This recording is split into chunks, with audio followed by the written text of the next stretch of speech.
Olá, olá, meus queridos alunos. Falta uma pequena partezinha aqui que ficou para tratar com vocês de protesto, tá? Uma parte bem tranquila, muito rápida. Primeiro de tudo, relativo ao pagamento, tá? Vamos tratar do pagamento, do cancelamento, efetivamente, né, do protesto e também, efetivamente, dos cancelamentos, retificações e demais em questão de averbações, tá? Então, vou tratar com vocês aqui tudo numa coisa só, porque falta só uma partezinha bem sensível, bem pequena aqui. Item 65, o pagamento, né, de título ou documento de dívida apresentado para protesto será recebido pelo tabelião competente no valor igual ao declarado pelo apresentante, acrescido dos emolumentos, despesas comprovadas.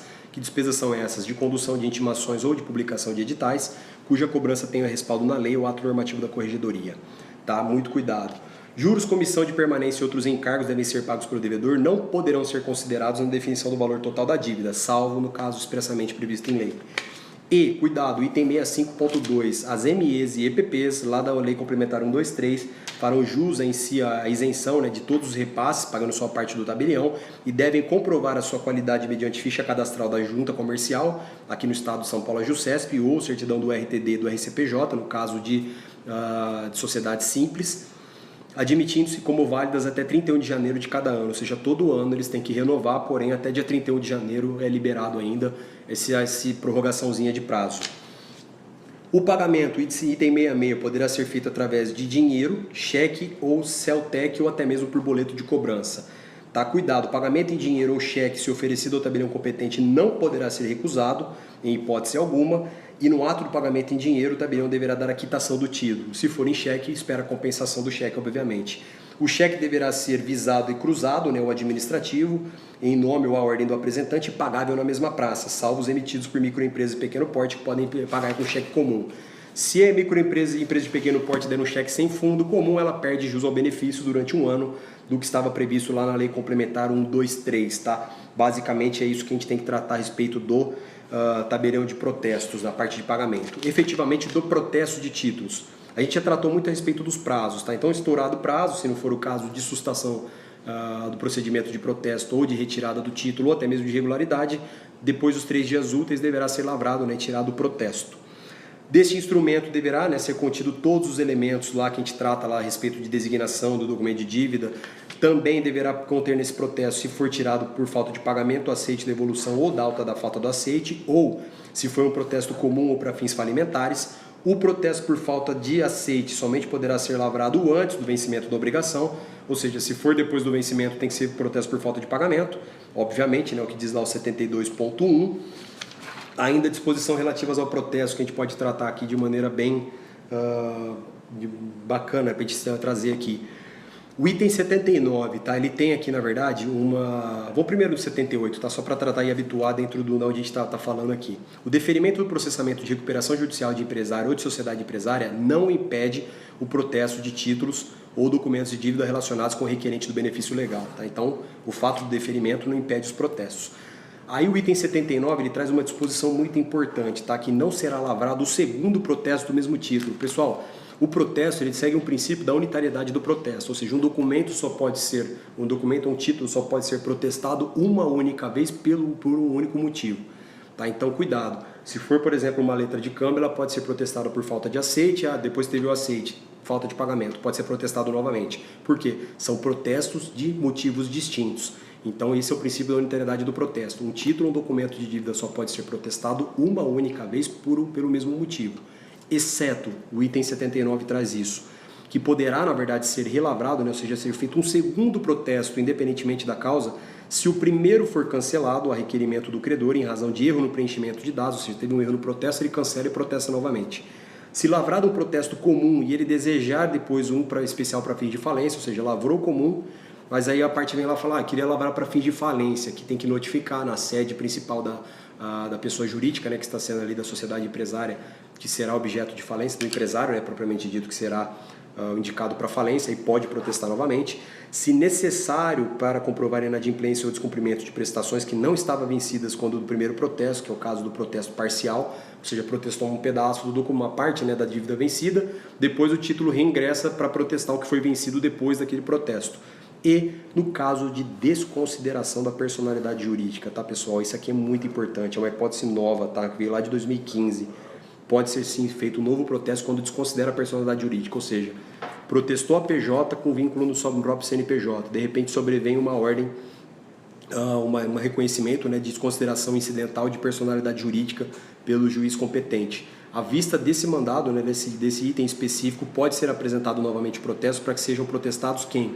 Os próprios proprietários, né, os sócios que sofreram essa desconsideração de personalidade jurídica. Aí pode ser protestado novamente. Tá? Os títulos e outros documentos de dívidas protestados, bem como suscetíveis de devolução por irregularidade formal, e os instrumentos de protesto permanecerão à disposição dos interessados por 10 anos contados da protocolização. Tá? É um prazinho que nós temos aqui. Com o decurso do prazo decenal, poderão ser inutilizados independentemente de prévia autorização, se conservados os microfilmes e imagens gravadas pelo processo eletrônico. E essa circunstância deve ser informado ao interessado no momento da apresentação do título, de que ficará à disposição dele pelo prazo de 10 anos. Dando sequência, vamos lá para as retificações no item 92. Elas podem ser de ofício ou a requerimento do tabelião, que poderá retificar erros materiais sob sua inteira responsabilidade, realizando as necessárias averbações no instrumento de protesto. Elas realizadas de ofício devem fundamentar-se necessariamente em documentos apresentados à própria serventia ou regularmente arquivados, a ser mencionado na averbação retificatória. A averbação de retificação, quando requerida pelo interessado, depende de apresentação do instrumento, eventualmente expedido, e não serão cobrados emolumentos para averbações de retificações decorrentes de erros materiais, tá? Então não tem cobrança. Cancelamento do protesto, item 93. O que é isso, o cancelamento? É a averbação do cancelamento para perder os efeitos da publicidade daquele protesto, daquela inadimplência. O cancelamento pode ser requerido diretamente ao tabelião por qualquer pessoa interessada ou procurador mediante documento protestado, cuja cópia será arquivada por meio de solicitação simples ou do credor. Se os efeitos do protesto estiverem suspensos por ordem judicial, o cancelamento, inclusive decorrente do pedido formalizado na internet, será comunicado o juízo que proferiu a decisão correspondente. Então, se vier um pedido de cancelamento judicial, tem que mencionar o juiz do cancelamento. Segue aquele mesmo lá do item 95, que nós trataremos aqui, que é admitido aqui no caso, né, de cancelamento pela internet, desde que tenha utilização do ICP, né, do certificado digital, ou outro meio seguro disponibilizado pelo próprio tabelionato. Ainda, tratando sobre o cancelamento de protesto fundado em outro motivo que não o pagamento do título de dívida será efetivado se ausente a anuência do apresentante credor, por determinação judicial. Tá? Então, muito cuidado com esse item 97. O requerimento será apresentado por qualquer interessado ao juiz corregedor permanente, que considerará a possibilidade de atender o pedido, independentemente de ação direta, ou encaminhará o interessado para as vias ordinárias.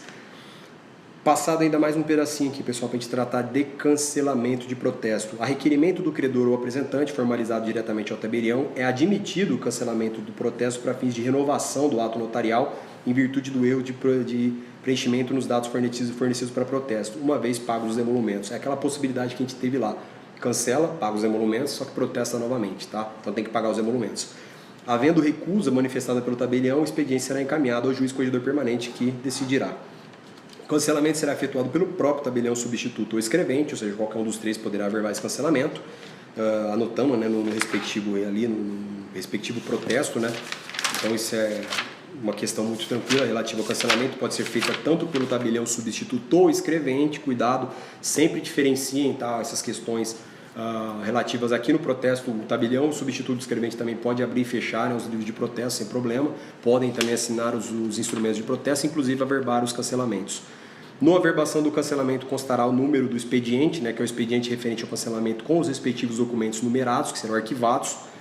O cancelamento será comunicado por certidão às entidades lá de proteção ao crédito, que a gente já tratou, né, naquelas certidões por relatórios. Para quê? Para que sejam retiradas, eventualmente, né, do Serasa ou do SCPC, essa restrição da pessoa, né, da impontualidade dela. Então, ele também comunica o protesto, mas ele também comunica o fato do cancelamento.